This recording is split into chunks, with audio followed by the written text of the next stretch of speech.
Donc 5 litres pour 80 000 km, ça fait une moyenne de, de 1 litre pour 16 000 km. Un ratio plutôt de 1 litre pour 16 000 km.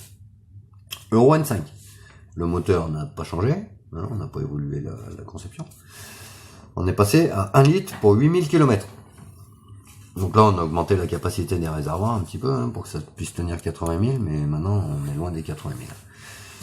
Euro N5, 1 litre pour 8000 km. Euro N6, 1 litre pour 1000 km. Euro N7, ça va venir là, c'est ouais, ça doit venir en 2020. 1er janvier 2020, à mon avis, on est Euro N7. La D, ça doit être cette année en fait. La Euro 6D. Donc, puisque c'est tous les 5 ans, ouais. Donc on en avion en 1er janvier 2020, on est Euro N7 et apparemment ce sera 1 litre pour 400 km. En sachant que ça, c'est sur consommation extra-urbaine standard. Ça veut dire, si t'es comme moi, que t'habites en montagne, que t'es toujours pied planche, le constructeur il le dit, hein, il le dit, c'est un rapport de 1 à 3. Voilà. Donc en gros, au lieu d'avoir, là sur Euro N6, on est sur 1 litre d'AdBlue pour 1000 km, ça te fait 1 litre d'AdBlue, si tu roules comme moi. Avec une C5 HDI comme moi, ça te fait 1 litre d'AdBlue pour 333,333 km. Donc, bon, je veux pas te parler du prix de l'AdBlue, ça t'as qu'à faire un tour autour de chez toi. J'ai rien à t'apprendre là-dessus. Donc, à savoir, ça c'est ce que je te parlais tout à l'heure, que la Mazda 6 équipée Skyactiv, donc ils appellent ça Skyactiv, hein, t'as EcoBlue, HDI Blue, machin, ils ont tous leurs petits noms mignons. La Mazda 6 équipée Skyactiv, elle est pas équipée de FAP, donc de filtre à particules, et pourtant elle répond à la norme Euro N6, elle est importable en Europe, et ça c'est hallucinant, tu vois, parce qu'ils ont pas de FAP, ils ont pas d'AdBlue. Donc là il faudrait parler de mécanique un petit peu, je vais pas en parler longtemps parce que je veux pas vous prendre la tête. En gros, la technique qu'ils ont, c'est d'abaisser le RCV. RCV, c'est le rapport de compression volumétrique. Également, j'ai vu ça que maintenant ils appellent ça le taux de compression. Donc appelle ça comme tu veux. Le taux de compression, en gros, c'est le rapport que tu as entre le volume de ton cylindre en point mort bas, donc quand le piston il est tout en bas, et le volume de ton cylindre en point mort haut, donc en fin de compression. Voilà, c'est le rapport entre les deux volumes, ça te fait un chiffre. C'est pas des barres, c'est un rapport. C'est sur 1, voilà. Donc un diesel standard, c'est compris entre un rapport, un RCV ou un taux de compression entre 17 et 22. Et Mazda, ils sont passés à 14. Ils sont en dessous, c'est pratiquement un RCV d'un moteur essence, tu vois ce que je veux dire. Pas tout à fait, mais si, ouais, franchement, si, c'est un RCV d'un moteur essence. Donc ils sont passés ça. Donc ils ont des petits problèmes de démarrage à froid qui compensent autrement, mais sinon, en termes de pollution, ils sont pas équipés FAP. Ils sont pas, donc ils injectent pas d'AdBlue et ils répondent norme Euro N6. Donc à savoir, depuis 2014, qu'ils émettent moins de 80 mg de oxyde d'azote par kilomètre et par véhicule. Voilà. En conso extra-urbaine standard. Voilà. Ça c'est pour Mazda. Donc en gros, c'est pas infaisable de se passer du FAP, c'est juste que ils ont envie de vous vendre de l'AdBlue, quoi. Donc achetez-en, hein. Qu'est-ce que je te dis. La composition de l'AdBlue, je vous en ai parlé. Je vous ai parlé que c'était un additif alimentaire, donc notamment pas l'AdBlue total, hein, mais l'urée qui le compose, c'est le E927B. Donc à 3%. Ah, ça c'est intéressant ça. Additif alimentaire, donc l'urée de porc ou de synthèse, mais la porc elle est moins chère, donc tu te doutes bien que tout commercial qui sont, ils prennent la moins chère. Donc c'est de l'urée de porc, mon pote, c'est de la pisse de porc qui te fout donc dans les chewing-gums à hauteur de 3%. Pas de souci, hein. L'OMS dit que jusqu'à 7,5%, la pisse de porc dans les chewing-gums ou dans les bonbons, c'est pas nocif, hein. Tu crains rien, mange, vas-y mâche. Et 1% dans les pâtes à tartiner, donc pâtes à tartiner, je vais pas te balancer la marque, hein, tu la connais bien. Ça c'est réglé. Injection d'AdBlue, faisons-nous plaisir, parce que c'est là que si t'as un peu enregistré ce que je t'ai dit jusque là, tu devrais faire la part des choses. Donc, injection de l'AdBlue à une température de 190 degrés, donc ça c'est la température de tes gaz d'échappement, hein, t'affole pas, c'est pas ton liquide de refroidissement, t'as pas fait joint de culasse. Donc à 190 degrés dans les gaz d'échappement, ton système anti-pollution filtre à particules équipé à des Blue, là, SCR je crois que ça s'appelle, il est en fonction. Donc, l'urée, alors je vais te lire ce que j'ai écrit du compte rendu que j'ai fait, tout ce que j'ai trouvé sur internet. L'urée contenu dans l'additif se change en NH3. Donc NH3 c'est azote, un azote, 3 hydrogènes, donc ça fait de l'ammoniac. Donc se change en NH3, en ammoniac donc, et vient oxyder, donc il apporte un atome d'oxygène à ton NOx. Le NOx c'est le polluant qu'on essaie de combattre avec le filtre à particules, les oxydes d'azote. Donc l'urée contenue dans l'additif à des Blue que tu as acheté bien fièrement chez Total se change à 190 degrés en ammoniac. C'est de la pisse, hein, c'est normal. Et vient oxyder les oxydes d'azote, donc les NOx, présents dans les gaz d'échappement, pour les changer en N2. Donc N2, N c'est l'azote. Hein. Donc 2 atomes d'azote, ça te fait un diazote. Voilà, bon, un diazote, c'est pas nocif pour la santé. Et en H2O. H2O, c'est de l'eau. Un hydrogène, 2 hydrogènes, un oxygène. Donc ça, en gros, ça t'explique que ta pisse de porc, elle se transforme en ammoniac à 190 degrés quand tu l'injectes pour détruire tes particules. Elle se transforme en ammoniac hyper nocive.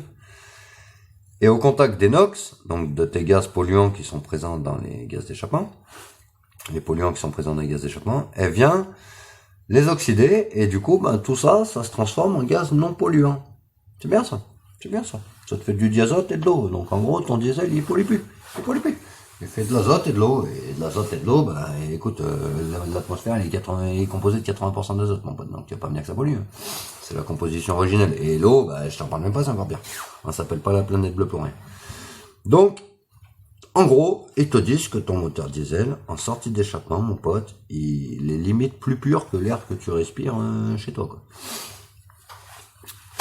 En réalité, pour être certain de transformer 99,9% des NOx, donc ça c'est l'affirmation Peugeot, hein, ils disent non, quand ça sort, il n'y a plus de NOx, il n'y a plus d'hydrocarbures, c'est clean, tu peux le manger le truc. Ok, mangez pas d'échappement, vas-y. En réalité, pour être certain de transformer 99,9% des NOx, l'injection d'AdBlue est conceptuellement, donc à la conception, doublement, voire triplement dosée. Ça veut dire que lui, il sait la quantité de NOx que tu émets, donc il sait la quantité d'AdBlue qu'il a besoin pour ruiner ses NOx, pour les changer en diazote et en eau, en H2O.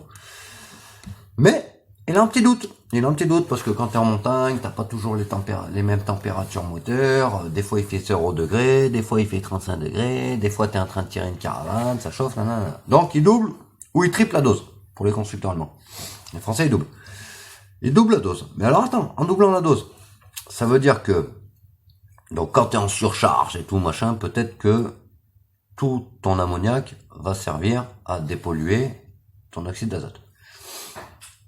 Mais, quand tu es en surproduction, je l'ai marqué, tiens, il en résulte une surproduction de NH3, donc d'ammoniac, directement échappée à l'air libre en sortie de tubulure. Un tubulure, ton bois d'échappement. Voilà. Donc en gros, si tu mets trop d'ammoniac, elle va pas trouver de polluant à dépolluer. Donc elle va s'échapper directement par ton échappement. Et en gros, par ton échappement, tu vas envoyer de l'ammoniac. Alors ça, l'ammoniac, c'est un gaz que un moteur diesel standard comme ma vieille R21, il t'en sortira jamais, mon pote. L'ammoniac, il en sort pas. C'est que si tu mets de la pisse de cochon dedans. Tu vois ce que je veux dire? Donc là, comme il triple la dose nécessaire pour être sûr de brûler tous les polluants, tu sors de l'ammoniac à l'échappement. Sauf que le constructeur, il est tranquille. Écoute bien. Accroche-toi, machin. Accroche-toi, ma bibiche. Aucun problème pour les constructeurs, puisqu'aucune norme ne préconise une limite d'émission de ces particules, donc l'ammoniac, le NH3, hautement acide. L'ammoniac, je te rappelle que c'est ce que tu mets dans ton aquarium pour baisser le pH. hautement acide et nocif. Bah oui, si c'est acide, tu vas peut-être pas te la foutre dans les poumons, ma biche, hein, c'est pas... Donc pour finir, il y a encore un petit élément à charge au niveau du NH3, donc de l'ammoniac, qui sort de ton pot d'échappement parce qu'elle a pas trouvé suffisamment de gaz polluant à dépolluer. Si tu veux, elle a tout dépollué, mais comme il y avait trop d'ammoniac, l'ammoniac, faut bien qu'elle s'échappe quelque part, hein. Il y a pas de, pour l'instant, on n'a pas de filtre à ammoniac, hein, dans les échappements. Donc,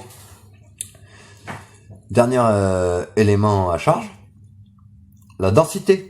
La densité, mon pote, la densité, mais il faut en parler, la densité. Donc, une densité de 1, c'est l'air. Donc tout à l'heure je te parlais de la densité de l'essence et du gasoil, c'était par rapport à un liquide. Maintenant c'est par rapport à l'air. Donc la densité de 1 par rapport à l'air, c'est 1 kg par mètre cube, c'est le poids de l'atmosphère qui est autour de toi, quoi. 20% d'oxygène, 80% d'azote en gros. Donc ça, la densité du NH3, de l'ammoniac, elle est de 0,73. Donc elle est plus légère que l'air. Donc elle va venir flotter au niveau du museau. Après elle va partir au-dessus de toi, mais le temps de l'émission et de l'embouteillage et du machin, elle va te traîner autour du museau, tu vas respirer de l'ammoniac, tu peux être sûr. Le NOx, le polluant qu'on cherche à combattre en injectant de l'ammoniac dans nos gaz d'échappement, il a une densité de 1,45. Donc lui il est plus lourd que l'air, donc il va descendre en fait. Donc le pot d'échappement, bah il y a la pression, il y a les courants d'air, je dis pas qu'il va pas te venir au museau un petit peu, tu vas en manger des hydrocarbures, ça c'est sûr, t'as qu'à voir la gueule des murs en ville, hein, de 2 mètres du sol, ils sont tout noirs. Mais n'empêche que il est plus léger, il est plus lourd, pardon, que l'air, donc il va avoir tendance, les NOx et les hydrocarbures, si tu veux, ils vont avoir tendance à descendre et à se faire piéger dans les aspérités de l'enrobé, ou de la voie, ou de la route, ou du goudron, on appelle ça comme tu veux, enfin bref, au permis, on nous a tous dit, attention la première pluie, les 5 premières minutes, l'eau, qui a une densité, donc du coup, beaucoup plus lourde que tous les gaz, hein, elle va faire remonter ces petites particules à la surface de l'enrobé, et toi quand tu vas passer avec ta bagnole, all in a nice. Il y en a qui se font plaisir, hein, moi j'adore ça, mais c'est pas tout le monde. Donc il faut le savoir, c'est la preuve que les NOx et les hydrocarbures, ils sont plus lourds que l'air et qu'ils descendent sur l'enrobé. L'ammoniac, c'est pas ça. L'ammoniac, tu le respires directement. Voilà. Donc la moralité, c'est que c'est un filtre à particules qui combat des particules, qui a de bons résultats sur cette annihilation des particules, mais qui, pour être sûr de se faire, produit d'autres particules qui ne sont nullement mesurées par aucun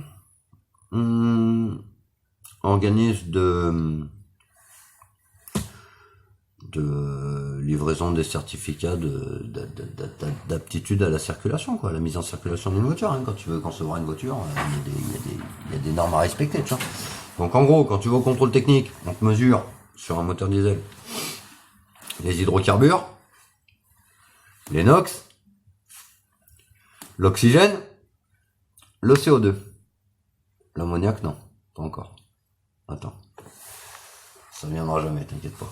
Là, tu vas bouffer de l'ammoniac, mon pote, t'es parti pour manger un litre d'AdBlue tous les kilomètres, là, si tu les laisses faire.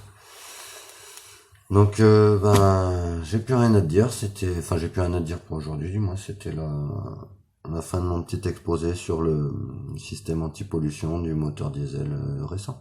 Voilà. Qui dépollue d'une certaine manière pour polluer d'une autre manière. Ciao, mon frère.